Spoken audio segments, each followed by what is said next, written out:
Ito ang nakakagulat. Tila malinaw na nga talaga na ang ginagawang impeachment ngayon ng Kongreso laban kay Vice President Sara Duterte ay upang mahadlangan ang posible nitong pagtakbo bilang Pangulo ng bansa sa taong 2028 presidential election, dahil kapag nangyari nga ito ay tila ito na rin umano ang katapusan ng pagbagsak ng mga pangarap ni Tambaloslos at ng Pangulo na si Bongbong Marcos. Gaano kaya ito katotoo? Ating alamin. Binanatan nga ni Sagip Party List Representative at Senatorial Aspirant na si Rodante Marcoleta ang House Speaker na si Martin Romualdez bilang utak sa likod ng bantang impeachment laban sa Vice Presidente na si Inday Sara Duterte. Sa kanyang naging pahayag ay inilahad nga mismo ni Marcoleta kung paano umano ginamit ni Romualdez ang kanyang kapangyarihan upang madaliin ang impeachment sa kabila ng mariing mga pagtutol dito ng mahigit 4 na milyong Pilipino. Ayon pa dito, hindi lamang umano ito basta issue ng politika, kundi isang sistematikong pagsasabuatan upang tuluyan na nilang patalsiki sa pwesto si Vice President Sara Duterte. Sa kabilang banda ay ibinunyag din ni Marcoleta ang di umano'y tunay na layunin ng Quadcom, isang komiteng inilikha umano hindi para maghatid ng hustisya kundi para usigin at gipitin lamang si dating Pangulong Duterte. Pinangalanan din ito ang naturang komite bilang instrumentong ginagamit upang pahinain ang mga kaalyado ng dating Pangulo, partikular na si Vice President Sara Duterte. Kaya't sa kanyang panawagan ay binigyan din nga ni Congressman Rodante Marcoleta ang kahalagahan ng pagboto sa mga kandidatong ine-endorso ngayon ng dating Pangulong Duterte upang mapigilan ang naturang impeachment at hindi na maulit pa ang mga anomalyang nangyayari ngayon sa kasalukuyang pamahalaan. At narito, panoorin pa natin ang buong video. Kasama ngayong gabi sapagkat alam ko kayong lahat na nandito ngayon ay matatapang. Yes. Kasi po sa House of Representatives, konti na lang po yung matatapang doon. Kaya sana gusto ko silang imbitahin lahat dito para tumapang naman sila. Para ipagtanggol nila ang karapatan ng bawat isang mamamayang Pilipino. Tingnan po ninyo ang nangyari sa akin. Pati hopya po na kinakain ko, inaagaw na nila sa akin. Napakawalang hiya nila. Puro salbahe. Wala naman akong ginawang masama. Sinasabi ko lamang sa kanila, mali po ang ginagawa ninyo. Ito po ang dapat nating gawin. Ito ang dapat nating ayusin sapagkat ito ang nasa ating rules and regulation. Ayaw naman po nilang makipagdebate. Hindi naman sila siguro mananalo sa debate. Ginugulo na lamang nila ako. Puro panggugulo. Kaya sabi ko pupunta na lang ako sa Cebu. Mas gusto ko pang kausap ang mga tunay na tao na nandito ngayon. Sapagkat sila, alam nila ang problema ng ating bansa ngayon.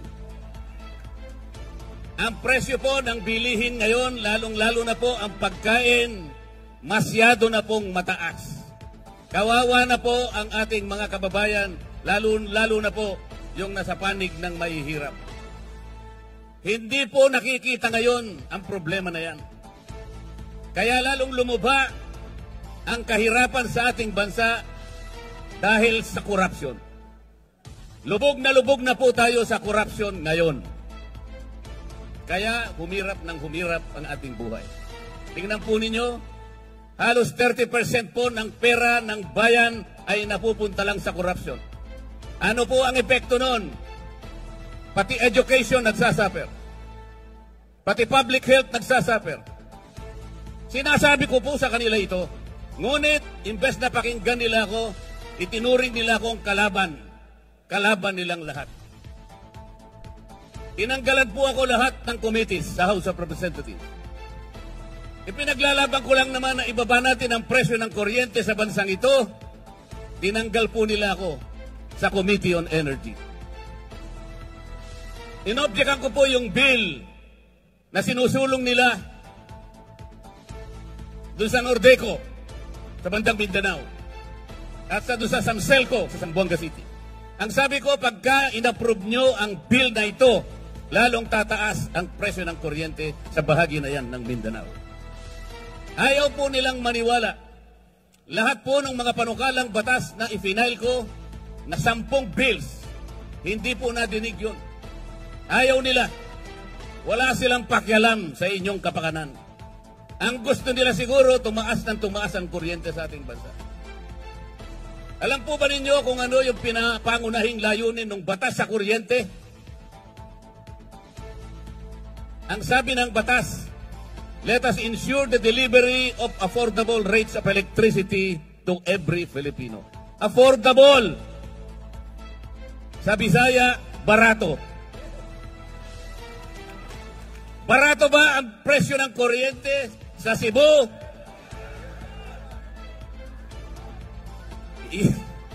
Yung batas na kuryente nagawa 24 years ago, 2001.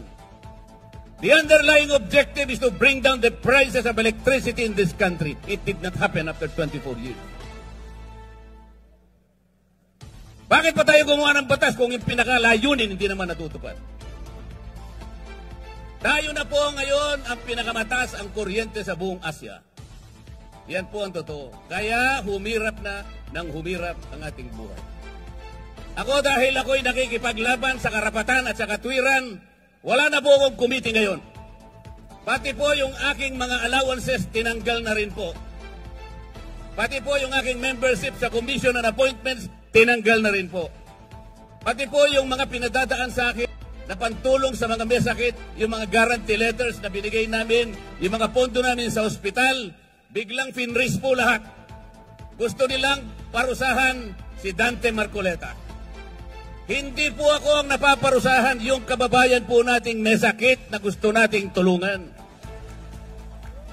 Ganito na po ang nangyayari sa House of Representatives. Tingnan po ninyo ang nangyari. They impeached the Vice President. 215 representatives of the people signed the impeachment complaint.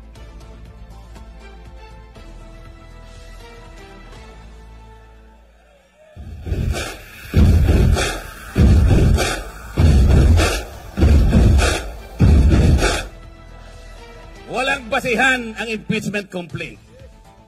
There is no basis for that.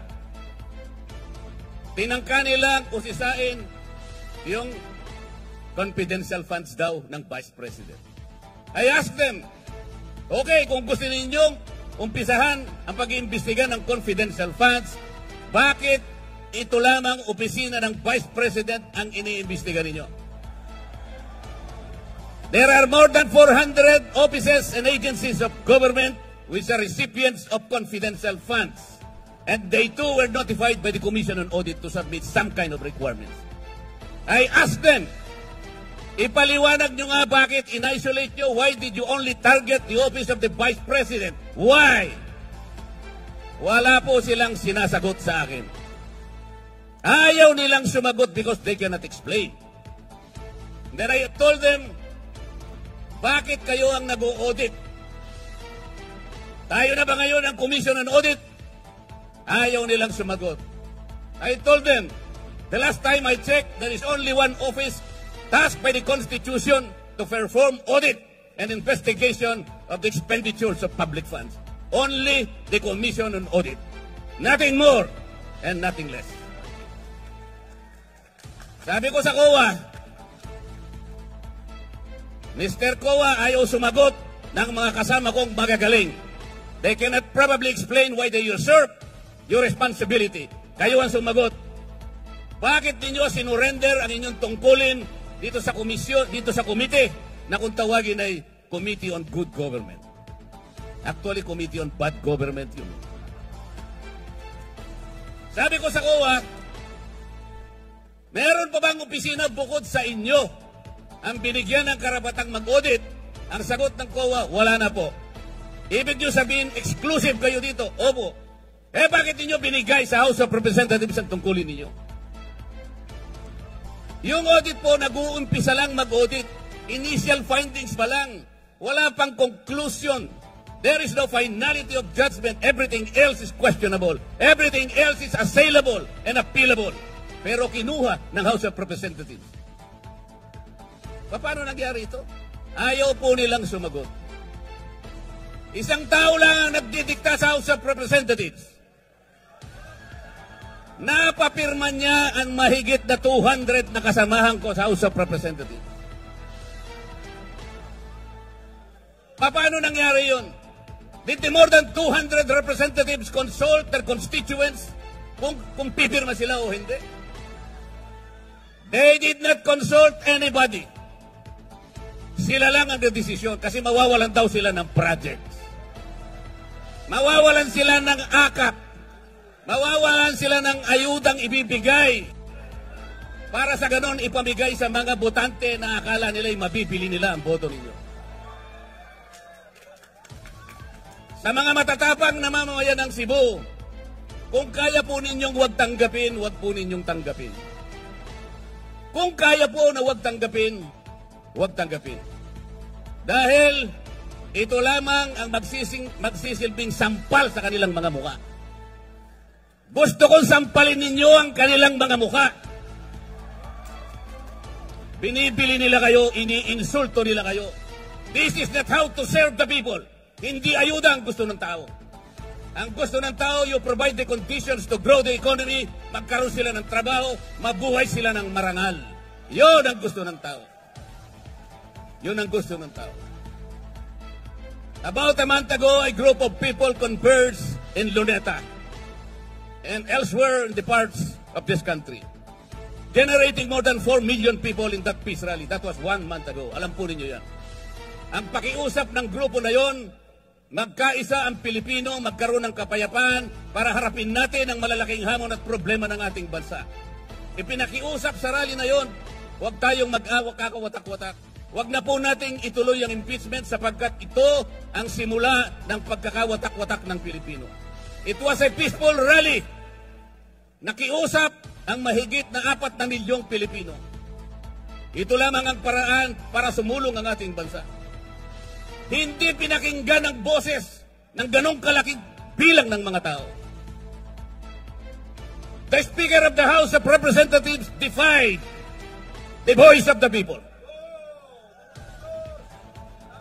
Vox Populi, Vox Dei. The voice of the people is the voice of God. Salus Populi est suprema lex. The welfare of the people is the supreme law. Mga kababayan, ang laki po ng papasalamat ko sa gabing ito sa inyo. Nakatagpo ko ang mga matatapang.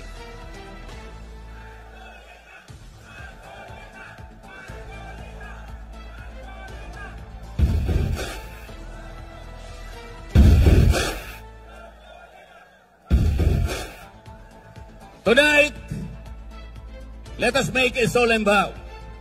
Tonight, let us make a covenant. Let us resist the temptation. Let us repel the vindictiveness of one man, the leader of the House of Representatives. He is responsible in weakening our institutions. Kinuha nila yung pera ng PDAP. Kinuha nila yung pera ng PDIC, kinuha yung pera ng TVP, kinuha ang pera ng PhilHealth, kinuha lahat ang mga pera para ilagay sa project ng TPWH. Let us resist that. Let us say no. These people now gathered tonight have the capacity to do that. Let the terms of this covenant reach the shores of Tacloban City. To remind that man from Tacloban that he cannot lord over, that he cannot change the destiny of our people.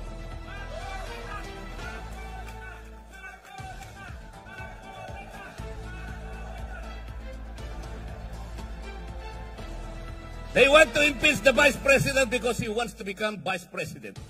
Hindi po pwede. It cannot be done. It cannot be done. They invented the Quadcom because they want to prosecute the former president. Hindi siya para inquiry in aid of legislation. Wala pong legislation na matino ang ginawa ang Quadcom. For more than 13 hearings, makita po ninyo yung ginawa nilang panukalang batas. Kahit na grade 5 student, pagtatawanan yung ginawang batas. Because it was not really intended to enact laws or to supplement in making laws. It was principally designed to prosecute and persecute the former president. Ganito po ang gusto nilang gawin sa ating bansa. Kapag wala pong tumayo, kaya po kami nandito ngayon. Sinabi na po nung tagapagsalita kanina, meron pong alternative. Meron pong 9 na senatoriables ang PDP laban. Iboto nyo po silang lahat. You need people in the Senate to frustrate the impeachment.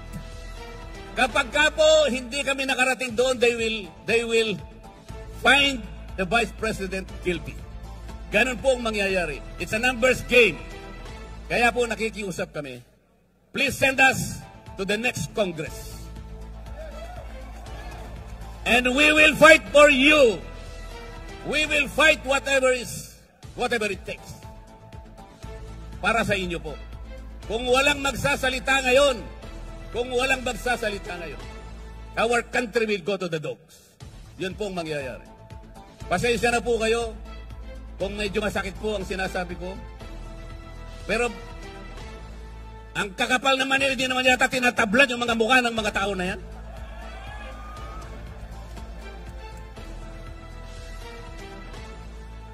Tulungan niyo po kami.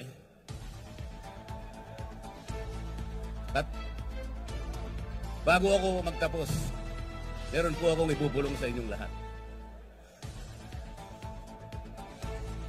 Gikan sa akong kasing-kasing, gihigugma ko kamong tanan.